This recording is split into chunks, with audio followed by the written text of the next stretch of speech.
is always current. And sometimes it's a challenge for you to be where God used to be or where God is not. You must be current where God is. In the book of Luke, Peter had to be helped. And Peter was the one that said, "Thou art the Christ, the Son of the living God."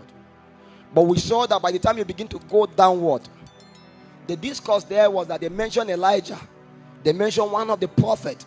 So Jesus Christ realized that he had to be able to create an avalanche for these guys to know that it's more than Elijah, it's more than the prophet. So he has to take them to a place yonder.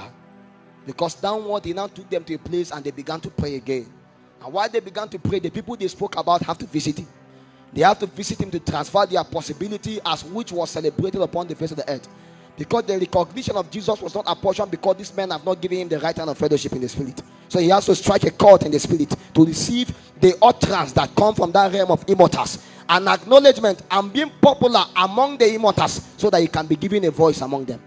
Because these men did not really know. Because the problem in Israel is this.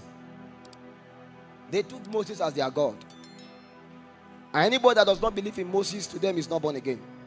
Abraham, Moses, they are all their gods. So Abraham need to appear and say, "This is Jesus, follow him." Moses need to say, "This is Jesus, follow him." So Jesus have to create that kind of avalanche. That the prophet that they know and the man who is the Lord himself have to appear to be able to accredit of his ministry and endorse it upon the face of the earth.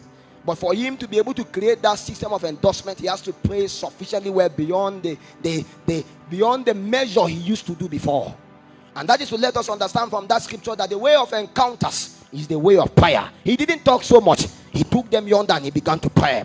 And while he prayed. He used to pray normally. But this prayer that day was overdosed. It was an extra prayer. By the time he did that prayer sufficiently well, the Bible said he cracked into a realm in the spirit. And he approached a valve because every human mortal is locked upon in a realm. You unlock them.